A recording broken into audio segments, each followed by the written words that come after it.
Om Swastiastu. Perkenalkan, nama saya Niputuan Disamerta Widyasari, mahasiswi jurusan Teknik Informatika, Program Studi Sistem Informasi.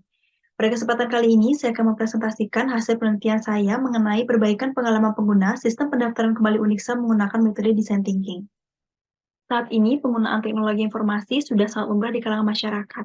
Unixa sebagai salah satu perguruan tinggi di Bali sudah menerapkan teknologi informasi, salah satunya yaitu dengan merancang sistem pendaftaran kembali Unixa, yang berfungsi untuk menghandle pendaftaran kembali calon mahasiswa baru di Unixa. Namun, berdasarkan observasi dan wawancara awal yang saya lakukan, diketahui bahwa pengguna cenderung kebingungan saat menggunakan sistem dan tidak mengerti sistem sepenuhnya. Dari permasalahan tersebut, solusi yang diberikan yaitu melakukan perbaikan pengalaman pengguna pada sistem pendaftaran kembali dengan menggunakan metode Design Thinking. Metode Design Thinking dipilih karena metode ini bersifat non-linier dan dapat dilakukan secara berulang sesuai dengan kebutuhan yang diperlukan pada saat penelitian. Design Thinking juga dapat menantang asumsi-asumsi yang ada.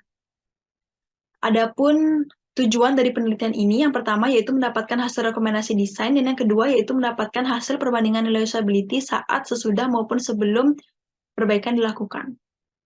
Ruang lingkup dari penelitian ini, yang pertama yaitu responden yang digunakan adalah siswa-siswi kelas 12 SMA dan juga stakeholder. Yang kedua yaitu prototipe dirancang dari sisi calon mahasiswa baru. Yang ketiga yaitu prototipe yang dirancang versi website desktop.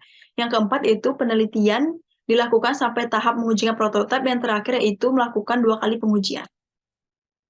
Baik, tahapan design thinking yang pertama dilakukan yaitu tahapan tes dengan menggunakan teknik ISO 924111.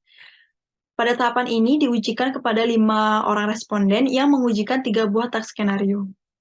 Tahapan yang kedua yaitu tahapan empathize yang dilakukan dengan observe, engage, dan immerse, yang nantinya hasil outputnya berupa empathy map. Yang ketiga yaitu tahapan define yang dilakukan dengan menggunakan persona dan point of view.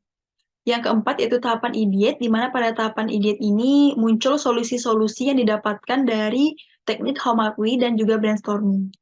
Yang kelima yaitu tahapan prototype yang diawali dengan membuat user flow, kemudian wireframe, dan kemudian membuat prototype. Dan tahapan terakhir yaitu melakukan tes kembali, di mana pada tahapan tes ini masih sama seperti tahapan tes di awal, dan nantinya hasil dari tahapan tes di akhir ini akan dibandingkan dengan hasil tahapan tes di awal. Berikut merupakan desain rekomendasi sistem pendaftaran kembali. Jadi saat pengguna melakukan login, maka halaman pertama yaitu halaman biodata.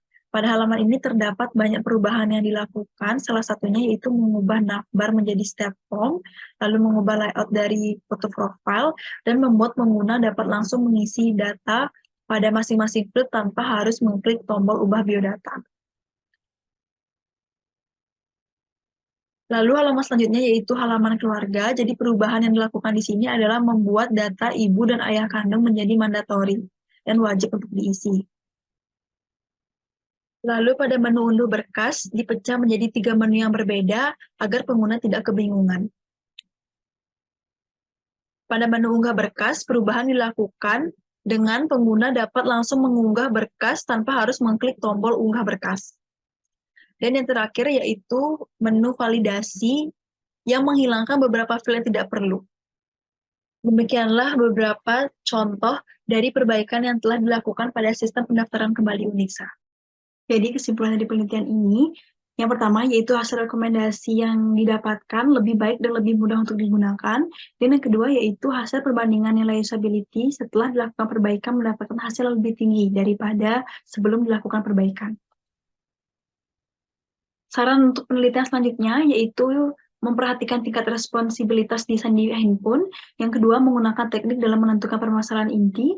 Yang ketiga, melibatkan stakeholder saat membuat matriks prioritas. Dan yang terakhir, pengujian juga dapat dilakukan pada fungsionalitas terkait.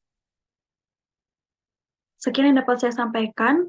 Saya tutup dengan para Santi. Om Santi Santi Santi Om.